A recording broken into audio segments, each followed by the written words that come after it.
अगर मेरा वीडियो आप फर्स्ट टाइम देख रहे हैं तो मैं हूं Vaidya Sonal. I am an ayurvedic physician and I have been practising for the last 12 years.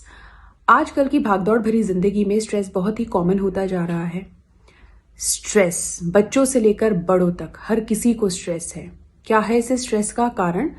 Stress का कारण होता है जरूरत से ज्यादा सोचने की आदत, यानी चिंता करना। तो आज के इस वीडियो में मैं आपको चिंता के विषय में बताऊंगी।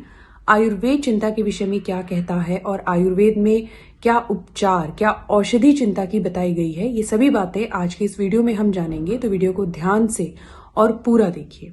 तो स्टार्ट करते हैं आज का ये वीडियो।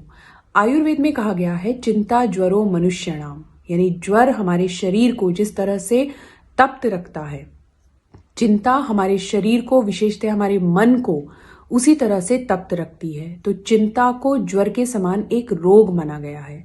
चिंता करने से हमारा शरीर जल्दी जीर्ण होता है, यानी कि वृद्धावस्था जल्दी आती है।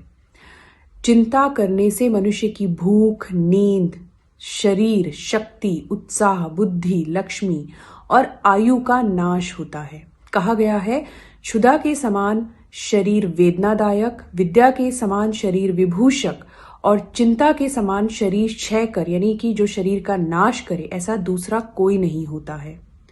आयुर्वेद में चिंता को चिता समान बताया है। अगर हम लेखन की दृष्टि से देखें तो चिंता और चिता दोनों ही समान है, सिर्फ एक बिंदु का अंतर है। लेकिन अगर हम कार्य की दृष्टि से विचार करें तो चिता एक मरे हुए इंसान को जलाती है, लेकिन चिंता एक सजीव यानी कि जीवित व्यक्ति को जलाने, सताने का काम करती है और यह कई वर्षों तक शरीर को सताती रहती है, क्योंकि आप जितनी चिंता करते हैं ये उतनी ही बढ़ती जाती है। तो अब करना क्या है, क्या उपचार है इसका? देखिए, आयुर्वेद में कहा है चिंता एक रोग है जो आप जितना इसको बार बार इसका चिंतन करेंगे, जितना सोचेंगे, ये उतना ही बढ़ती जाती है।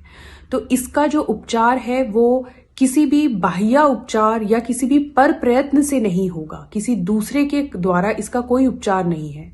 आयुर्वेद में जो इसकी एक सर्वश्रेष्ठ औषधि बताई है वो बताई है आत्म प्रयत्न और आत्म विचार। तो क्या है आत्म प्रयत्न और आत्म विचार? देखिए, वीर वृत्ति हो तो हमें दुख या जो चिंता के कारण है उनका प्रतिकार करना है, मतलब उसका हमें चिंतन नहीं करना है, बार बार उसको सोचना नहीं है। अकस्मात किसी भी जो दुख या आघात हो जाता है ना, कोई भी सिचुएशन ऐसी लाइफ में आ जाती है, तो हमें करना क्या है? बेसिकली हमें एक बार, दो बार उसको अच्छे से सोचना है, उसके नेगेटिव्स और पॉजिटिव्स दोनों एस्पेक्ट्स हमें देखने हैं। उसके बाद जब हमें ये पता लग जाता है कि हमारा इसमें रोल क्या है, हम कितना क्या चीज कर सकते हैं, उसके बाद हमें उसका चिंतन नहीं करना है, उसको वहीं स्टॉप कर देना है। क्योंकि देखिए, जैसे ईंधन क्या करता है, अग्नि को प्रज्वलित करता है, सेम उसी तरह जो चिंतन होता है, किसी बात को बार सोचना, वो उस चिंता को और ज्यादा प्रज्वलित करता है और ज्यादा बढ़ाने का काम करता है।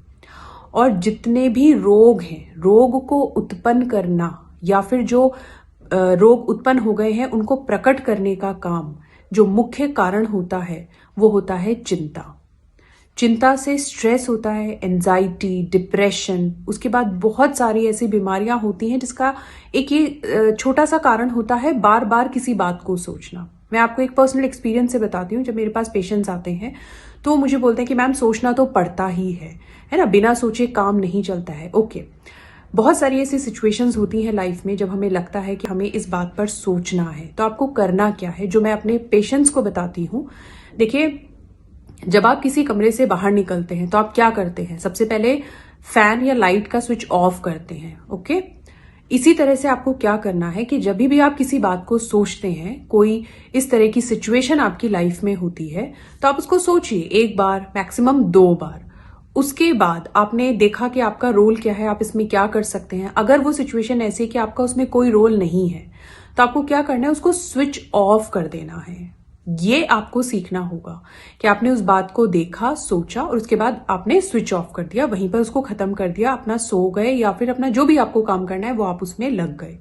तो यहां पर इस सिचुएशन में वो बात ना तो आपकी हेल्थ को अफेक्ट करेगी, ना आपकी सराउंडिंग्स को अफेक्ट करेगी। क्योंकि देखिए, अगर आप इंटरनली पॉजिटिव या इंटरनली हेल्दी नहीं है तो ना तो आप अपनी सराउंडिंग्स को हेल्दी रख सकते हैं, ना आप अपनी फैमिली को हेल्दी रख सकते हैं, है ना। छोटा सा एक एग्जाम्पल है, जैसे पेरेंट्स अपने बच्चों की बहुत चिंता करते हैं कि मेरा बच्चा बार बार बीमार हो जाता है फॉर एग्जाम्पल, या बच्चे अपनी पढ़ाई की चिंता करते हैं कि मुझे अच्छे मार्क्स लाने हैं। तो अगर वो पेरेंट्स सिर्फ सोचते रहे, चिंता करते रहे कि मेरा बच्चा बीमार होता है, तो क्या उनके सोचने से बच्चा ठीक हो जाएगा? होना क्या चाहिए?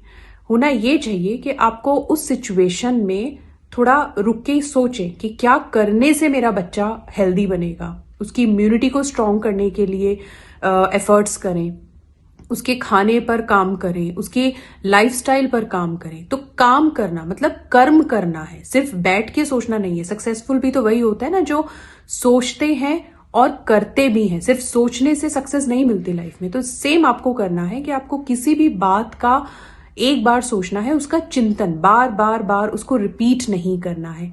आप खुद देखेंगे कि कुछ टाइम के बाद, ये देखिए एक बार में आपकी ये हैबिट नहीं होगी, ये एक आदत है।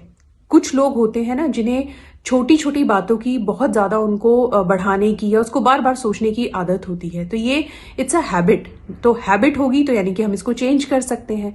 तो आपको क्या करना है कि कोई भी सिचुएशन आने पर आपको अपने आप को ये अफर्म करना है, अपने आप को अफर्मेशंस देनी है, अपने आप को इंस्ट्रक्शंस देनी है कि मैंने अब सोच लिया, अब इसके बाद मुझे क्या करना है। तो धीरे धीरे धीरे धीरे फिर ये आपकी हैबिट चेंज हो जाएगी। तो जैसे आयुर्वेद में भी कहा है कि चिंता, स्ट्रेस ये किसी भी औषधि यानी बाह्य उपचार से या किसी दूसरे के द्वारा प्रयत्न करने पर ठीक नहीं होंगे। ये अगर ठीक होंगे तो आत्मविचार और आत्मप्रयत्न यानी आपको खुद पर काम करना होगा। यही इसकी एकमात्र और सर्वश्रेष्ठ औषधि है जो आयुर्वेद में भी बताई गई है। इसके अलावा आप क्या कर सकते हैं? आप मेडिटेशन कर सकते हैं। अगर मेडिटेशन पर आप वीडियो चाहते हैं तो मुझे कमेंट बॉक्स में बताइएगा, मैं जरूर बनाऊंगी। मेडिटेशन से आपको क्या होगा, आपका जो माइंड है, आपके थॉट्स हैं, उन पर आप काम कर सकते हैं जो आपको बहुत हेल्प करेंगे।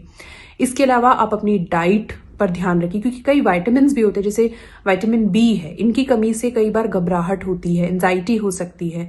तो आपको अपने पोषण पर भी ध्यान देना है, अपनी डाइट पर भी ध्यान देना है कि क्या वो सारे न्यूट्रिशन आपकी डाइट में है।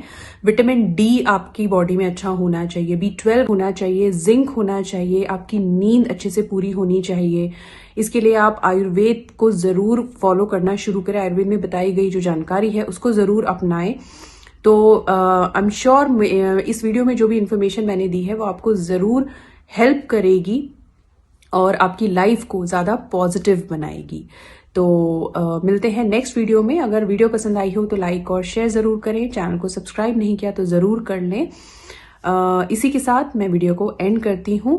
आज मुझे क्या प्राप्त हुआ है, कल मुझे क्या प्राप्त होने वाला है, इस तरह का चिंता ज्वर मुझे सताता नहीं है। इसीलिए मैं निरोग जीवन बिताता हूं। Thank you so much.